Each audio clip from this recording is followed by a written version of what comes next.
All right, this is Nature Breaking, and we're doing a three-part series on the plastic pollution crisis. But before we get started today, Erin, I've got another question for you. All right, I'm ready. Can I recycle this? And for those listening, I'm holding up a plastic produce clamshell container. Can you bend it over and look at the bottom and tell me the number with the chasing arrows? So yeah, the number inside the triangle? Yeah. It is a number 1. Okay, so that's PET. And so PET is what is also your plastic water bottles or beverage bottles. And so it can be recycled. However, this is a PET thermoform, so not in a bottle shape. So you're going to want to check first with that sticker on your recycling bin. But it is possible to recycle, just not everywhere. Gotcha. So check first. Good to know.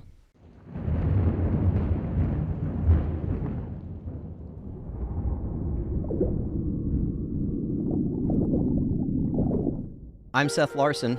And I'm Erin Simon.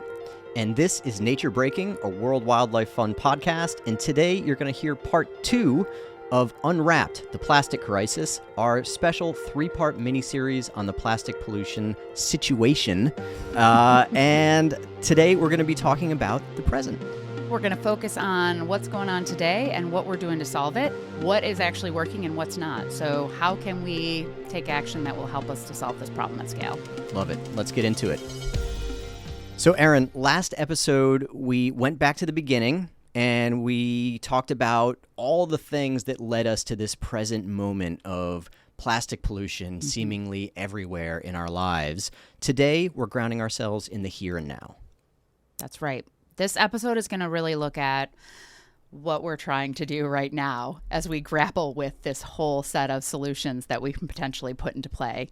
In particular, we're going to start with companies, those that are actually making a lot of those plastics that end up in nature, and what role they can play in both the problem and the solution. Yeah, because at the end of the day, plastic ends up becoming pollution because a company is manufacturing it either as packaging or as a product in and of itself, and then they're selling it to consumers like us, and consumers either try to recycle it and maybe fail, or throw it in trash where it doesn't belong, or just drop it on the ground where it certainly doesn't belong.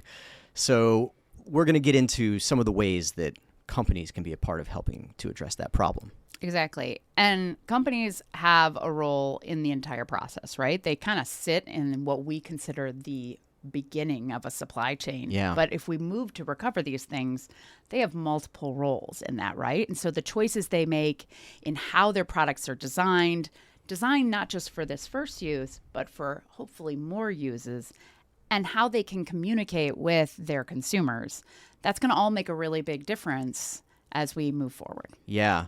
And the role of companies doesn't have to stop there either, right? Because companies can also play a big role in advocating for policies that improve recycling and limit the amount of plastic that ends up becoming waste.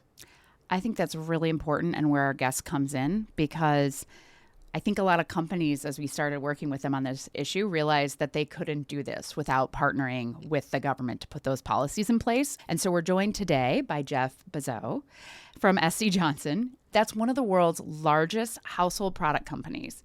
Jeff works at the intersection of sustainability and business strategy. And fun fact, he comes from a financial background. And so he's been in the room for a lot of these decisions, and has been a great advocate for extended producer responsibility. Yeah, I was just going to say SC Johnson has been a really important partner in working with WWF and others to advocate for extended producer responsibility, or EPR, at the state and federal level. And today we're going to get into what that actually means and why it's important in our conversation with Jeff. So with that, I think we can get into it, right? Let's roll. All right, excited to be back here with Erin Simon and Jeff Bezzo. Welcome to Nature Breaking. Thanks so much for having me.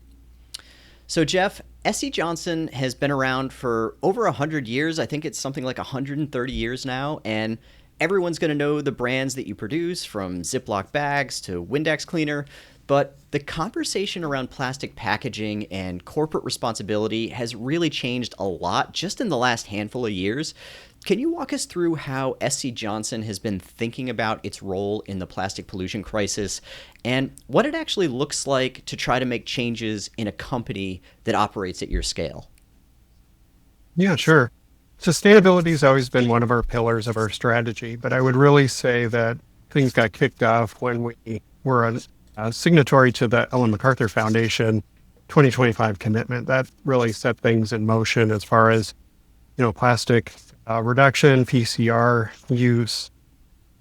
At the same time, we also kicked off with Plastic Bank, our recovered coastal plastic program, where we're a founding partner with them. And so that at the same time really got us into a new space with collecting plastic in Southeast Asia and Brazil, and then turning it back into bottles, which has been quite a technical journey. Following the 2025 commitment and kind of hitting our numbers about a year early, we hit 25% PCR globally. Can you just tell us what does PCR stand for? Yeah, post-consumer recycled content. It's basically, what goes into consumers' blue box that gets turned back into pellets and then eventually bottles again. Gotcha. In case of plastic. So your goal that you hit was using 25% of the material in your products from that recycling pipeline. Exactly right. So 25% of our plastic packaging was made from that recycled content globally. And that reduced, in addition to lightweighting bottles and elimination of unneeded plastics, we reduced our virgin plastic footprint on packaging by 33% over that same time frame. What we realized was there was a benefit for these companies that did sign up. About 20% of the global volume of plastic packaging was included in that EMF commitment. We saw that those companies that did sign up for it made more progress. Even some of them didn't meet their stated goals, but they still made more progress than the rest of the market. And what we started to realize is that voluntary actions can only go so far. We actually need to get into the advocacy space to try to get legislation, both locally and in countries, but also we got engaged in the global plastic treaty negotiations as well when the UN kicked that off about 3 years ago. Fast forward to today, we have a new strategic plan. We tend to do those in 5-year increments. So our strategy 2030 actually aligns nicely now with our recommitment through Ellen MacArthur Foundation for 55% PCR by 2030 and the same amount of virgin plastic reduction over that time frame. So we've kind of gone from more of a technical, practical sustainability program to one that's really shifted towards advocacy and consumer education at the same time as doing all the technical work in the background. Yeah, this has been such a consistent theme whenever I talk to representatives from companies who are working with WWF on various sustainability initiatives, whether it's on plastic or really anything. A company can only get so far on its own. You really need that broader ecosystem to go along and make the improvements that are required throughout the system to be able to meet your own goals, because at the end of the day, each company is operating as part of this broader system, and you're only going to be as sustainable as the system allows you to be. So I appreciate that perspective. Erin, I'll kick it over to you for the next question. Yeah, so let's build on that a little bit. You talked about having these targets that that you and the other members of the Global Commitment had, and how, while you didn't, not everyone made that target, but you all made progress towards that. There's just this gap between our intention and what actually happens, right? There was a moment where we all sort of had to say, it's not about just designing for recycling, it's about measuring if it's actually recycled, right? And so can you talk a little bit about from the SCJ or a company perspective, what does meaningful progress look like in packaging design when you have sort of those lenses that you have to keep in mind? And what has slowed that progress? What has been getting in the way of companies making those changes faster? Yeah, I think, I've been doing this job for about 3 years, and I've been in the company for 28 years and in the industry even longer. But over the last couple of years in particular, I've started to really think about design for recyclability a little bit differently maybe than you might, theoretically on paper, meaning, pragmatically in in North America or Europe where we have infrastructure for recycling, what would actually come out of one of those recycling centers practically. And then in the developing markets, it's mostly waste pickers that are collecting materials. Yeah. Would they actually pick something up, or would they leave it behind because it looks like it doesn't have much value as something else? And so kind of now looking through that lens, trying to simplify the portfolio to the things that are most likely to get picked up. So things like rigid bottles, for example, versus flexible materials that might get left behind. And then thinking about the polymers as well. So trying to simplify the number of plastics that we're actually using and kind of limit it to the most recycled ones, which are typically PET, which is your clear bottles, and then HDPE, which is often used for things like laundry bottles. So I would say, really trying to simplify the portfolio. To the second part of the question, some of the things that challenge us are when the rules in certain jurisdictions in the world are not clear or timely. So 2 examples would be in Europe, they have packaging legislation EU-wide, which the acronym is PPWR. And it was legislated, but the rules come later. And that kind of puts us in limbo as far as, understanding what changes we need to make to our packaging to be compliant. And it's a similar story in California with their EPR law, SB 54, which has really had delayed rulemaking. We just saw the rules come out just about a month ago, and the program goes live in January 2027. So it hasn't given companies much time to really think through what changes they need to make to their packaging. And that's one of the reasons we look for global rules. Global treaty is important to companies like ours and many other companies. And then in the United States, getting as harmonized across the states as we can that have legislation as well, because we have to design one package, not just sometimes for one market, but actually for a region or even globally based on our supply chain. It's interesting, as you talk about sort of both of those things at the same time, right? In one way, you're trying to rethink the use of the material in a way where it's not just about a single use, where you're trying to create value in its cascading value, and value that can be seen by others who are not material scientists or packaging engineers. And then you're also doing this in a policy landscape that is essentially building the plane while it flies it, right? Like, you don't have all of the rules, but you're trying to create value, rethink, but also put all these solutions into a marketplace where you're not actually sure how they're going to be judged. That can be really challenging. And of course, the consumer doesn't understand any of that when when these products land in their home. So yeah, I feel like if we could get that global guidance to help level that playing field a bit and create some consistency, it would, simplify one of the many factors we're all juggling in this process. Yeah, I wanted to follow up on one thing that you just said, Jeff. As the non-expert in the room, you talked about pickers leaving some plastic products behind versus picking up other things that then get recycled. Can you talk just for a quick minute about how those choices get made and why some plastic products are more desirable from a recycling perspective versus others that a picker might look at and just say, that's not worth my time? Yeah, I think it's an important question for those that have maybe not traveled to some of these countries. There's a real difference in how recycling materials get collected. For us in North America, we put our bin out once a week or every other week, and the truck comes and picks it up and it disappears and gets processed at a facility. In many developing countries, there's minimal curbside collection, as we would call it. And so what often happens is waste gets mixed together, and at a landfill, often what we refer to as waste pickers actually go through that waste and try to pull out the materials that have value. So it could be things like cans or cardboard, or in our case, we're talking about plastic. So they're looking for the plastics that might have the most value for them because they get paid by the kilogram of what they By the item. collect. And so Yeah. they're going to look for larger bottles, water bottles in particular, because they have good value from a resale standpoint, things like laundry bottles.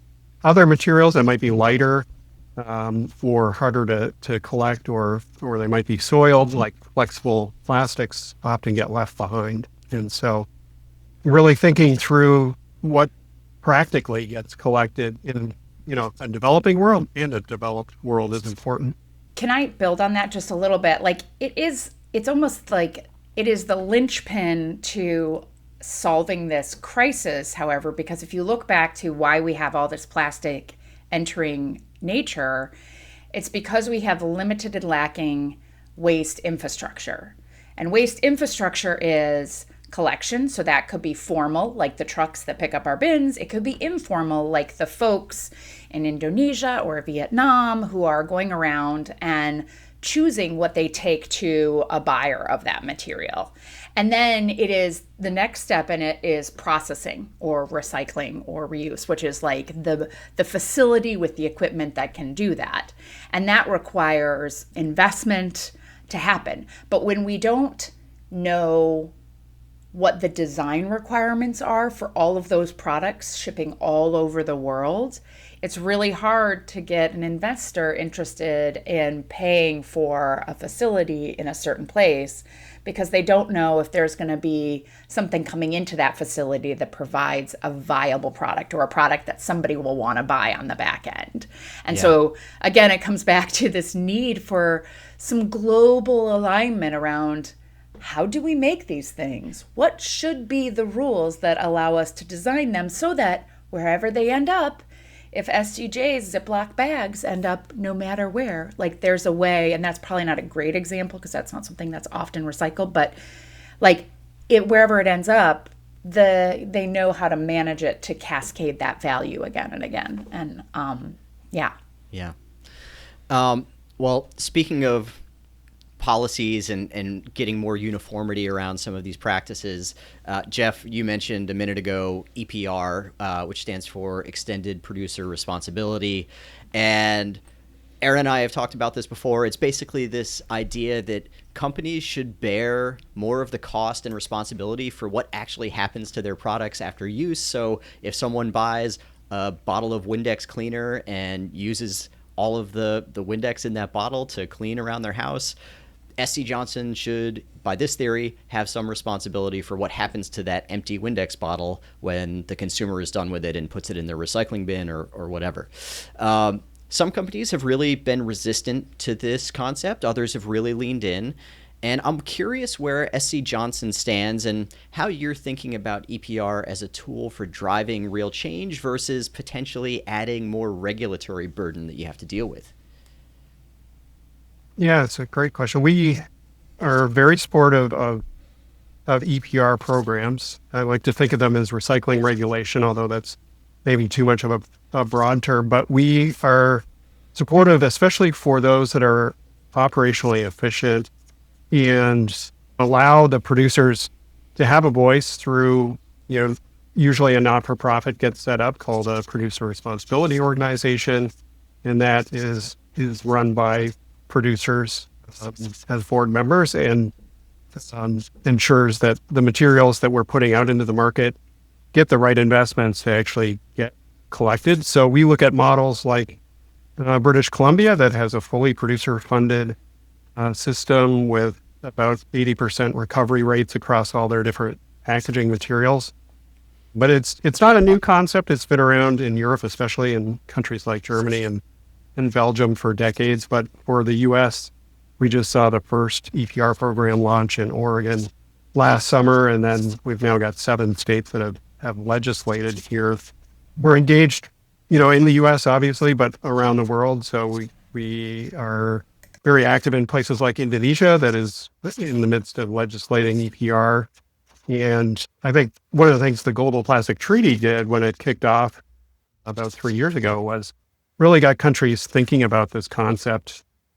For a lot of lawmakers, it wasn't top of mind, but I think through the treaty negotiations, despite the fact that they've stalled a little bit, it has really spawned a lot of interest in getting producers to fund the recycling programs, as you said. So we're talking a lot about recycling, and I think that's because it is one of the recovery solutions that is the most developed globally, right? The ability for us to take a product and sort of break it down, clean it, and then melt it or make it into another bottle, cup, etc. One of the other solutions that we think about when cascading the value of material is not actually changing that material back, breaking it up, but just cleaning it, right? Through a model like reuse. And it's similar to recycling in that you still need all of that shared infrastructure, right? You need a way to collect it, a way to clean it, a way to refill it, right? And so we at WWF, as SGJ knows, have been pushing hard on how do we also advance reuse systems, because we do see them as an important part of how you can reduce the amount of single-use things you're sourcing in the first place. Really fundamentally rethinking how we just cascade that value. And SC Johnson has been experimenting with reuse solutions for a bit now. What are the things that you've discovered that you feel like for making reuse truly scalable?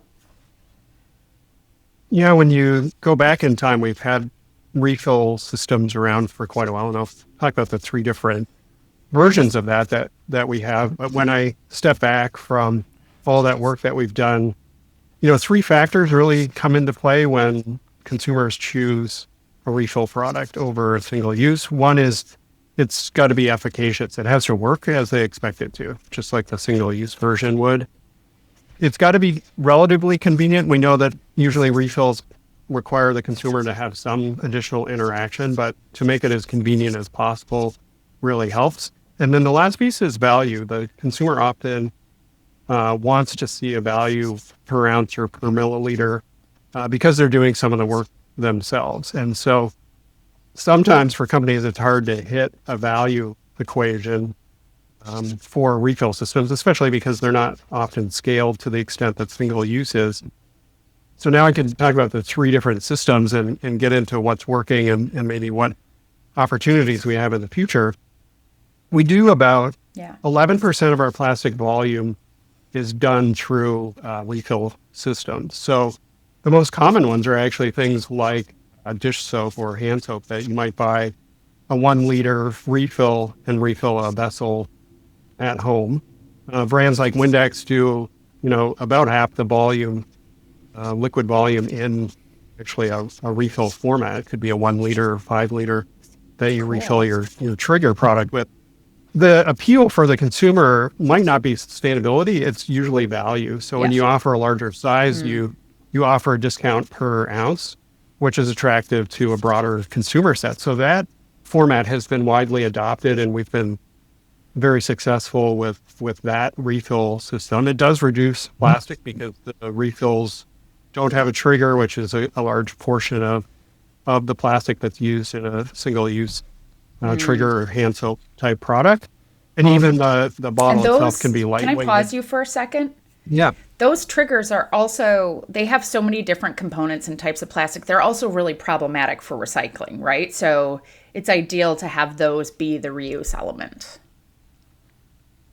Absolutely. And there is technology emerging for triggers that are all plastic, which maybe wasn't really a technical option a decade ago. So that's our most common refill system. The next one that we've done a fair bit on is concentrates. So thinking about a smaller size that you mix water with the concentrate to refill your bottle. We haven't seen as much adoption of that. It's difficult in brick and mortar retail to have those products show up on shelf, in a sea of other products that are much larger. But I do think what we're seeing is some winning in direct to consumer and in e-commerce. So thinking about Amazon.com or Walmart.com, you have an unlimited shelf there. You have an ability to really communicate more. You can show videos how to use it. we do see uptake there. And obviously that's a class of trade in the US and many markets that's growing. So I think as we think about the future, there is a future for concentrates, especially with urbanization and smaller and smaller apartments. The last one I would point to is in-store refills, where the consumer actually brings a bottle back to the store and they refill in-store. One of the challenges with those systems historically has been the cost of the machine themselves and getting a payback, on either the retailer's part or the brand owners.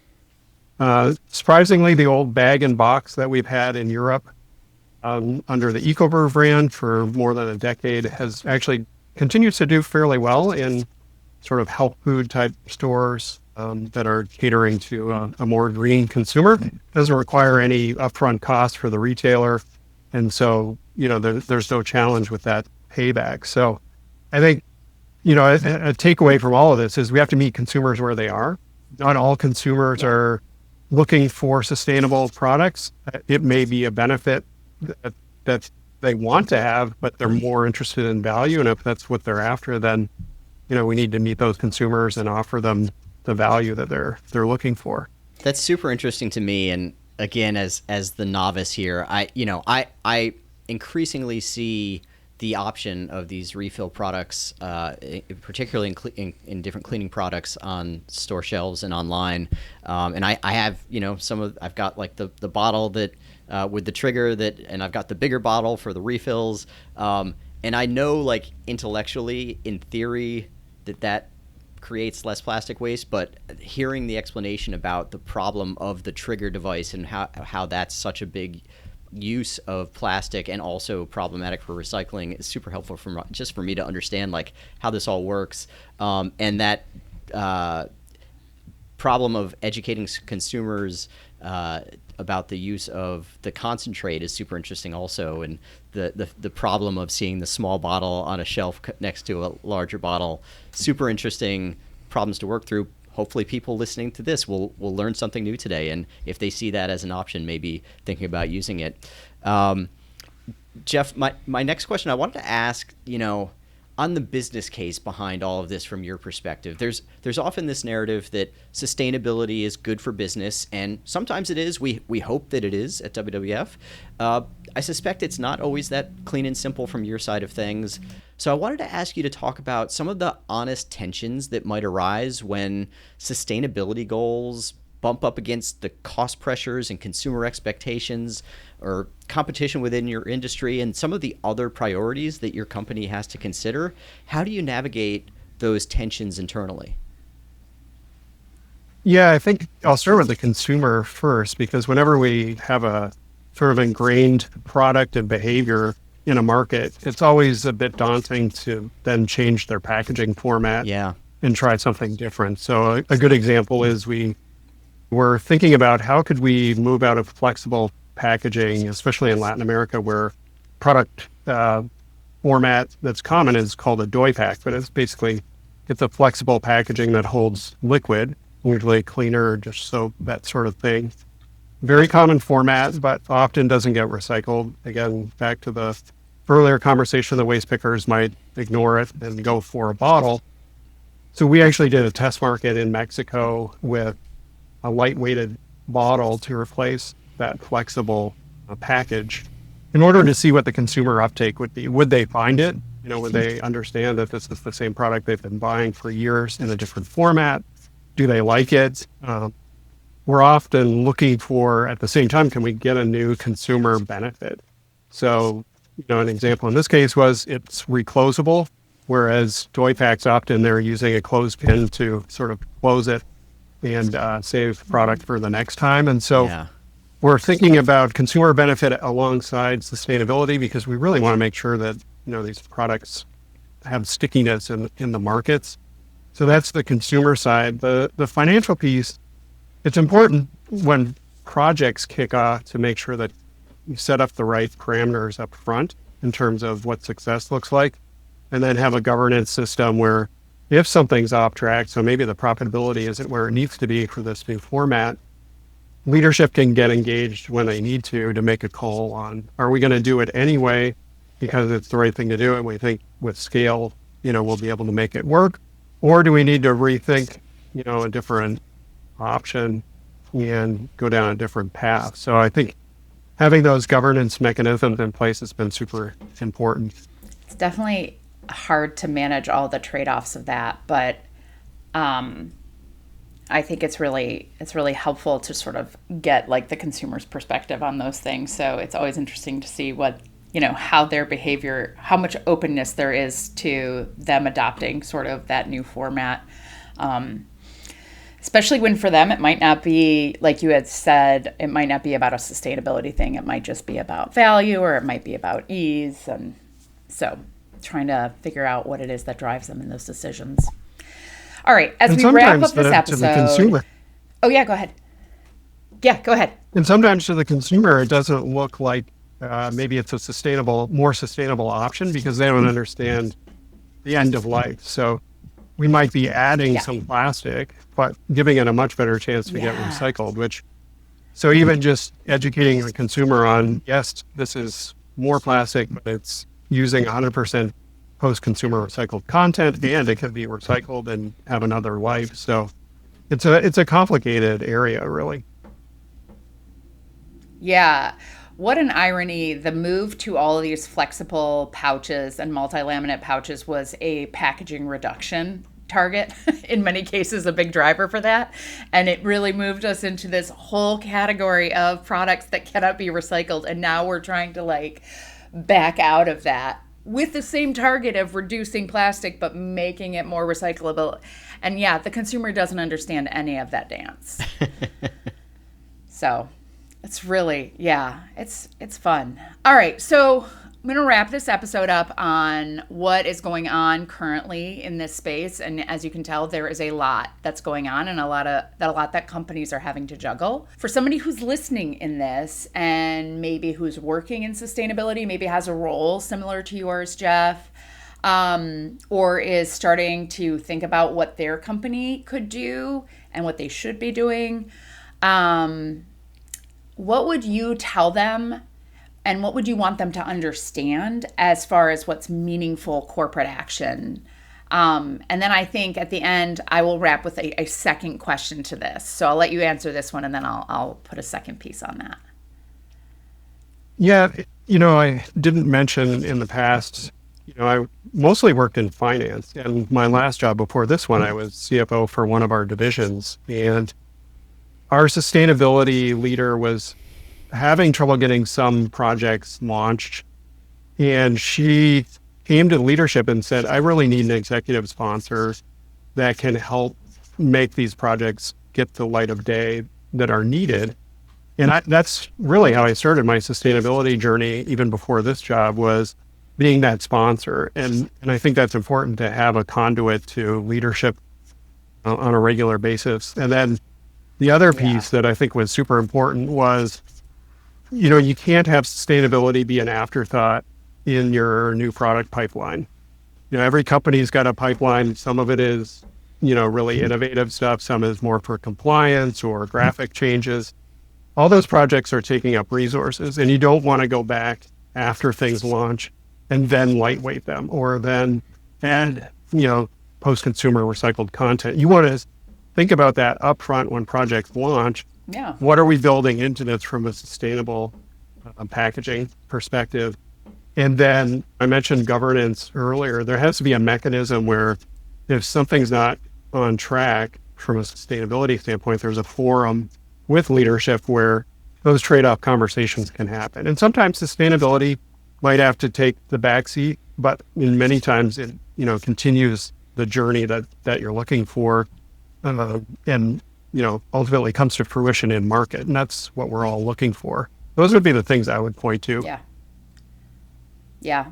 And it helps that you have such a staunch and passionate leader in Fisk, in the fact and how much he supports and believes in this effort too.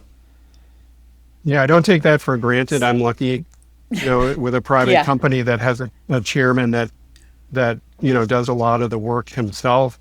I don't take that for granted. And I realize a lot of sustainability leaders out there are in a different spot, But I think still finding that person that will champion your cause within a leadership team is key. If it's not the CEO, then, who else could it be? Is it a marketing leader? Or even in my case, it was the CFO that was taking that on. Yeah.